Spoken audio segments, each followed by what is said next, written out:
Hi, ഞാൻ doctor പ്രിയ, Q1 health കെയറിലെ homoeopathic ഫിസിഷ്യനാണ്. നമ്മുടെ ക്ലിനിക്കിലൊക്കെ ചില പേഷ്യൻസ് വരാറുണ്ട്. ബി.പിക്ക് കണ്ടിന്യൂസ് ആയിട്ട് മരുന്ന് കഴിക്കുന്നുണ്ട്, പക്ഷേ ബി.പി കൺട്രോൾ ആവുന്നില്ല. അതുപോലെ കാൽപാദത്ത്, അതുപോലെ മുഖത്തൊക്കെ നീരൊക്കെ ആയിട്ട്. ഇതൊക്കെ ഒരു പരിധിവരെ വൃക്കകൾക്കുള്ള രോഗങ്ങൾക്കുണ്ടാവാം. ഇന്ന് നമുക്ക് എന്തൊക്കെ ലക്ഷണങ്ങളാണ് ശരീരം കാണിക്കുന്നത് വൃക്കരോഗങ്ങൾ ഉണ്ടെങ്കിൽ എന്ന വിഷയത്തെക്കുറിച്ച് സംസാരിക്കാം. നമ്മുടെ ശരീരത്തിൽ ഒരു ജോഡി വൃക്കകളാണുള്ളത്. നമ്മുടെ നട്ടലിനെ രണ്ട് വശത്തായിട്ട് സ്ഥിതി ചെയ്യുന്നു. 150 ഗ്രാം ഭാരമാണ് ഇതിനുള്ളത്. നമ്മുടെ ശരീരത്തിലെ മാലിന്യങ്ങളെയൊക്കെ മൂത്രത്തിലൂടെ പുറന്തള്ളലാണ് പ്രധാന ഫംഗ്ഷൻ. ഇതിനായിട്ട് ഒരു മിനിറ്റിൽ ഏകദേശം 1.25 ലിറ്റർ രക്തം ശുദ്ധീകരിക്കപ്പെടുന്നു. അതായത് ഏകദേശം ഒരു 4 മിനിറ്റ് കൊണ്ട് നമ്മുടെ ശരീരത്തിലെ മൊത്തം രക്തത്തെ ഒരു തവണ ശുദ്ധീകരിക്കാനുള്ള കഴിവ് നമ്മുടെ വൃക്കകൾക്കുണ്ട്. ഈ മാലിന്യങ്ങളെ പുറന്തള്ളുന്നതിന് പുറമെ നമ്മുടെ ശരീരത്തിലെ ലവണങ്ങളെയും അല്ലെങ്കിൽ മറ്റ് ധാതുക്കളുടെ ലെവലൊക്കെ മെയിൻറ്റെയിൻ ചെയ്യാനും, അതുപോലെ നമ്മുടെ വൈറ്റമിൻ ഡി, നമ്മുടെ എല്ലുകൾക്കും പല്ലുകൾക്കൊക്കെ ബലം നൽകുന്ന വൈറ്റമിൻ ഡിയുടെ ആക്റ്റീവ് ഫോമിൽ എത്തിക്കാനും, അതുപോലെ തന്നെ നമ്മുടെ ചുവന്ന രക്താണുക്കളെ ഉൽപ്പാദിപ്പിക്കാൻ വേണ്ടിയിട്ടുള്ള എറിത്രോപോയിറ്റിൻ എന്ന് പറയുന്ന ഹോർമോൺ ഉൽപ്പാദിപ്പിക്കാനും ഒക്കെ നമുക്ക് വൃക്കകളുടെ സഹായം ആവശ്യമാണ്. ഇതോടൊപ്പം തന്നെ നമ്മുടെ ബി.പി കൺട്രോൾ ചെയ്യുന്ന ഫംഗ്ഷനും വൃക്കകൾ ചെയ്യുന്നുണ്ട്. ഈ വൃക്കകളുടെ പൂർണ്ണമായ സ്തംഭനം നമ്മൾ പ്രധാനമായിട്ടും രണ്ടായിട്ട് തരംതിരിച്ചിട്ടുണ്ട്. അതിൽ ഫസ്റ്റ് വണ്ണാണ് അക്യൂട്ട് അല്ലെങ്കിൽ താൽക്കാലികമായിട്ടുള്ള സ്തംഭനം. ഇത് എന്തുകൊണ്ടൊക്കെ ഉണ്ടാവുമെന്ന് നോക്കാം. പ്രധാനമായും എന്തെങ്കിലും അണുബാധകളൊക്കെ ഉണ്ടാകുമ്പോഴാണ് അക്യൂട്ടായിട്ട് കിഡ്നി ഫെയിലിയർ വരിക. മെയിൻലി മലേറിയ അല്ലെങ്കിൽ എലിപ്പനി, ഡെങ്കിപ്പനി തുടങ്ങിയ അസുഖങ്ങൾക്ക് ശേഷം നമുക്ക് കിഡ്നി ഫെയിലിയറുകൾ വരാം. അത് ഒരു താൽക്കാലികമാണ്, പെട്ടെന്നുണ്ടാകുന്ന കുറച്ച് ദിവസങ്ങൾ കൊണ്ടുണ്ടാകുന്ന ഒരു കണ്ടീഷനാണ് അക്യൂട്ട് റീനൽ ഫെയിലിയർ. ഇത് നമുക്ക് പെട്ടെന്നുണ്ടാകുന്ന ചികിത്സകളിലൂടെയൊക്കെ നമുക്ക് കിഡ്നിയെ പഴയ ഫംഗ്ഷനിലോട്ട് തിരിച്ചെത്തിക്കാൻ പറ്റും. ഇനി നമുക്ക് രണ്ടാമതായി കാണുന്നതാണ് ക്രോണിക് റീനൽ ഫെയിലിയർ അല്ലെങ്കിൽ സ്ഥിരമായിട്ടുള്ള കിഡ്നി ഫെയിലിയറുകൾ. അതെന്തുകൊണ്ടൊക്കെ ഉണ്ടാവുന്നത് നോക്കാം. അണുബാധകൾ കൊണ്ടുവരാം, അല്ലെങ്കിൽ ജനിതകമായ മറ്റ് രോഗങ്ങൾ കൊണ്ടുവരാം, അല്ലെങ്കിൽ കണ്ടിന്യൂസ് ആയിട്ടുള്ള സ്റ്റോൺ കിഡ്നിയിൽ ഉണ്ടാവുന്നതുകൊണ്ട്, അതുപോലെ തന്നെ ബി.പി, ഷുഗർ തുടങ്ങിയ രോഗങ്ങളുള്ളവർക്കും ക്രോണിക്കായിട്ട് നിന്ന് അത് കിഡ്നി ഫെയിലിയറിലോട്ട് പോകാം. ഇത് നമ്മൾ തുടക്കത്തിലൊക്കെ അറിയുകയാണെങ്കിൽ നമുക്ക് ചികിത്സിച്ചാൽ ഒരു പരിധി വരെ കൺട്രോൾ ചെയ്യാം. അല്ലെങ്കിൽ കുറച്ചുകൂടി ഡെവലപ്ഡ് ആയി പോവുകയാണെങ്കിൽ നമുക്ക് ഡയാലിസിസിലോടൊക്കെ പോവേണ്ടി വരുന്നുണ്ട്. ഇനി കിഡ്നിയുടെ രോഗങ്ങളൊക്കെ നമുക്ക് എങ്ങനെ തിരിച്ചറിയാമെന്ന് നോക്കാം. അതിന് പ്രധാനമായും നമ്മൾ ചെയ്യുന്നത് ഒന്നെങ്കിൽ ബ്ലഡ് ടെസ്റ്റ് അല്ലെങ്കിൽ യൂറിൻ ടെസ്റ്റാണ്. ബ്ലഡ് ടെസ്റ്റ് ചെയ്യുമ്പോൾ ആദ്യം നമ്മൾ ഹീമോഗ്ലോബിൻ ലെവൽ നോക്കുമ്പോൾ കിഡ്നി കംപ്ലയിൻ്റ് ഉള്ളവർക്ക് ഹീമോഗ്ലോബിൻ്റെ അളവ് കുറഞ്ഞിരിക്കുന്നത് കാണാം. രണ്ടാമതായിട്ട് നമ്മൾ കിഡ്നി ഫംഗ്ഷൻ ടെസ്റ്റ് ചെയ്യും. അതിൽ യൂറിയയും ക്രിയാറ്റിനുമാണ് നമുക്ക് കൂടുതൽ ഇമ്പോർട്ടൻസ് നൽകുന്നത്. യൂറിയയുടെ നോർമൽ ലെവൽ എന്ന് പറയുന്നത് 5 to 20 ആണ്. അത് കിഡ്നി പേഷ്യൻസിൽ കൂടുതലായിട്ട് നിൽക്കുന്നത് കാണാം. ക്രിയാറ്റിൻ്റെ ലെവൽ 0.6 to 1.2 ആണ്. ഒരു 1.5 മുകളിലെത്തുമ്പോൾ തൊട്ടേ നമ്മൾ കുറച്ചുകൂടി ശ്രദ്ധിക്കേണ്ടിയിരിക്കുന്നു.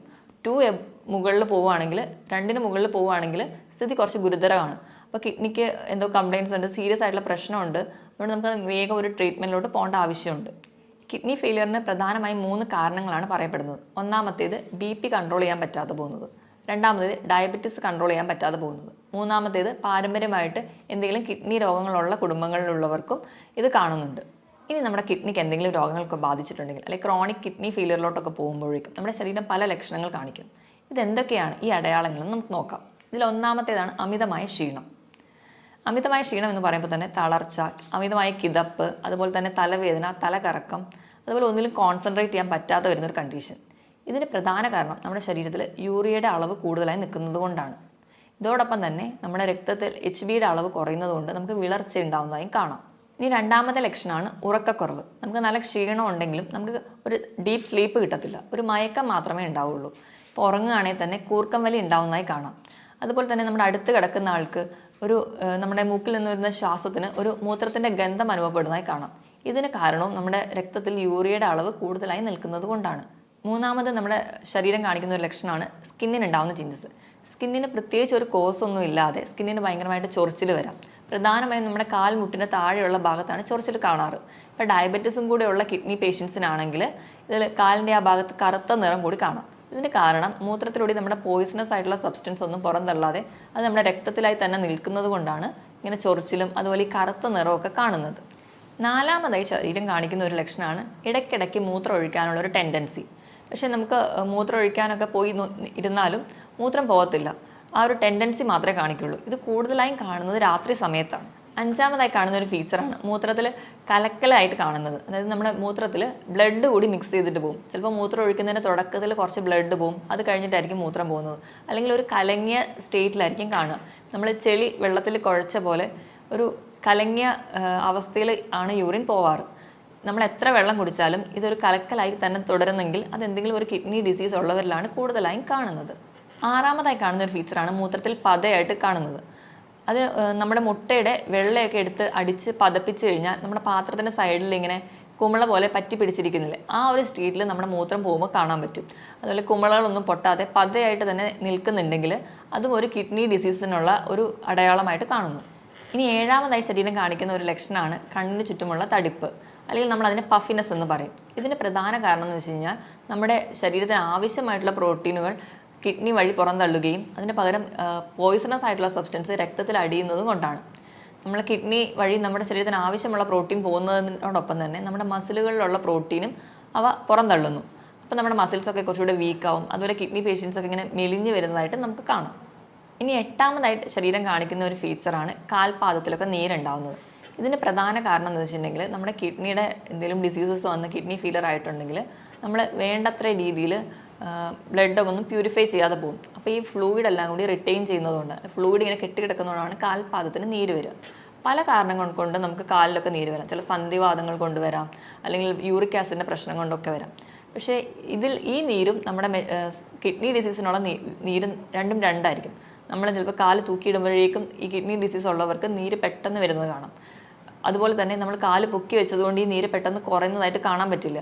ഇത് തന്നെ വെച്ച് നമുക്ക് ഡിഫറൻഷ്യേറ്റ് ചെയ്യാം, ഇത് കിഡ്നി ഡിസീസസ് കൊണ്ടാണോ അതോ മറ്റ് സന്ധി രോഗങ്ങൾ കൊണ്ടാണോ ഉണ്ടാവുന്നതെന്ന്. ഒമ്പതാമതായി ശരീരം കാണിക്കുന്ന ഒരു ലക്ഷണമാണ് വിശപ്പില്ലായ്മ. നമ്മൾ എത്ര പട്ടിണി കിടന്നാലും നമുക്ക് പ്രത്യേകിച്ച് ഒരു വിശപ്പൊന്നും തോന്നത്തില്ല. അതുപോലെ തന്നെ മറ്റു ചിലർക്കാണെങ്കിൽ ഭക്ഷണം കാണുമ്പോൾ അല്ലെങ്കിൽ ഭക്ഷണത്തിൻ്റെ സ്മെല്ലടിക്കുമ്പോഴേക്കും ഓക്കാനോ ഉണ്ടാവും.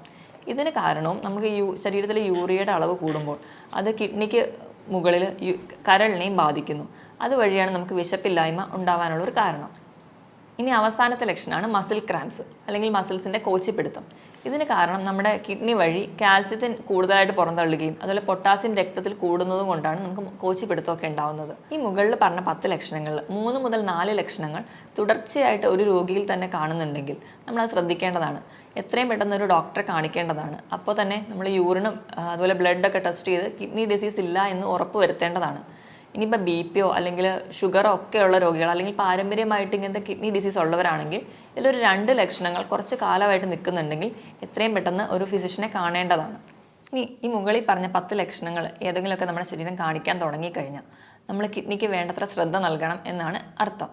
അപ്പം എന്തൊക്കെ ലൈഫ് സ്റ്റൈൽ ചേഞ്ചസ് ആണ് വരുത്തേണ്ടതെന്ന് നോക്കാം. ഇതിൽ ഒന്നാമതാണ് ധാരാളം വെള്ളം കുടിക്കുക. ഒരു ഹെൽത്തി ആയിട്ടുള്ള ഒരാളാണെങ്കിൽ ദിവസം ഒരു 3 ലിറ്റർ വെള്ളം കുടിക്കുക, അതായത് ഒരു 15 ഗ്ലാസ് വെള്ളമെങ്കിലും കുടിക്കണം. ഇപ്പോൾ കിഡ്നി ഡിസീസസ് ഒക്കെ സ്റ്റാർട്ട് ചെയ്തു, പക്ഷേ ഡയാലിസിസിലോട്ടൊന്നും എത്തിയിട്ടില്ലാത്ത ഒരാളാണെങ്കിൽ വെള്ളം കുടിക്കുന്നതിൻ്റെ അളവും മൂത്രം ഒഴിക്കുന്നതിൻ്റെ അളവും തമ്മിൽ ഒരു അനുപാതമുണ്ട്. അവരൊഴിക്കുന്ന മൂത്രത്തിൽ നിൻ്റെ കൂടെ ഒരു 600 മില്ലി കൂടി കൂട്ടിയിട്ട് വേണം അവർ വെള്ളം കുടിക്കാൻ. ഇപ്പം 2 ലിറ്ററാണ് ഒരാൾ ഒഴിക്കുന്ന മൂത്രമെങ്കിൽ അവർ കുടിക്കേണ്ട വെള്ളത്തിൻ്റെ അളവ് 2600 മില്ലി ലിറ്ററാണ്. രണ്ടാമതായിട്ട് പുകവലി പൂർണ്ണമായി നിർത്തുക. അതിന് ഒന്നാമത്തെ പറയുന്ന കാരണം എന്ന് വെച്ചിട്ടുണ്ടെങ്കിൽ നമ്മൾ പുകവലി ഉള്ളവരിൽ ഓക്സിജൻ ക്യാരിയിങ് കപ്പാസിറ്റി, ഓക്സിജൻ്റെ അളവ് കുറയുന്നതായിട്ട് കാണാം. രണ്ടാമതായിട്ട് പുകവലി മൂലം ഉണ്ടാകുന്ന കെമിക്കൽസ് നമ്മുടെ രക്തക്കൊള്ളുകൾ അടിയുകയും അത് നമ്മുടെ ചെറിയ രക്തക്കൊള്ളുകൾക്ക് നാശം ഉണ്ടാക്കുകയും ചെയ്യുന്നു. ഇതുവഴി നമ്മുടെ വൃക്കകൾക്കുള്ള രക്തയോട്ടം കുറയ്ക്കുകയും ചെയ്യുന്നുണ്ട്. അതുപോലെ തന്നെ ഈ പുകവലി ഉള്ളവരിലാണ് കൂടുതലായിട്ടും ഇപ്പോൾ കിഡ്നി ക്യാൻസേഴ്സും അല്ലെങ്കിൽ മറ്റ് ഗ്രോത്തുകളും കിഡ്നിയിൽ ഉണ്ടാകുന്നത് കൂടുതലായി കാണുന്നത് പുകവലി ഉള്ളവരിലാണ്. മൂന്നാമതായിട്ട് മദ്യപാനം, അതുപോലെ തന്നെ പ്രിസർവേറ്റീവ്സ് ആഡ് ചെയ്തിട്ടുള്ള ഡ്രിങ്ക്സും സോഫ്റ്റ് ഡ്രിങ്ക്സൊക്കെ പൂർണ്ണമായി നിർത്തുക. ഈ മദ്യപാനം ഒക്കെ ഉള്ളവരിൽ ഇലക്ട്രോലൈറ്റ് ബാലൻസ്, അതായത് നമ്മുടെ ധാതുക്കളുടെയും ലവണങ്ങളുടെയൊക്കെ ബാലൻസ് പ്രോപ്പറായിട്ട് കാണില്ല. അതുപോലെ തന്നെ ശരീരത്തിന് വേണ്ട ആവശ്യമായിട്ടുള്ള വെള്ളം ഈ മദ്യപാനികളിൽ കുറവായിട്ട് കാണാം. അവർക്ക് ഡീഹൈഡ്രേഷൻ കൂടുതലായിട്ട് കാണുന്നുണ്ട്. നാലാമതായിട്ട് അമിതവണ്ണം, ഓവർ വെയിറ്റ് ഒക്കെ ഉണ്ടെങ്കിൽ അത് മാക്സിമം കൺട്രോൾ ചെയ്യാൻ ശ്രദ്ധിക്കണം. അമിതവണ്ണമുള്ളവർക്കൊക്കെ വൃക്കയിലെ മുകളിലുണ്ടാകുന്ന ഓവർലോഡ് അല്ലെങ്കിൽ പ്രഷർ കൂടുതലാണ്. അത് നമ്മുടെ വൃക്കകൾക്ക് പെട്ടെന്ന് രോഗങ്ങൾ ഉണ്ടാവാനുള്ള കാരണമാകുന്നു. അതുകൊണ്ട് തന്നെ അമിതവണ്ണം ഉള്ളവരാണെങ്കിൽ അത് കൺട്രോൾ ചെയ്യാൻ ശ്രദ്ധിക്കുക. അതിനായിട്ട് കൃത്യമായിട്ട് വ്യായാമം ചെയ്യുക.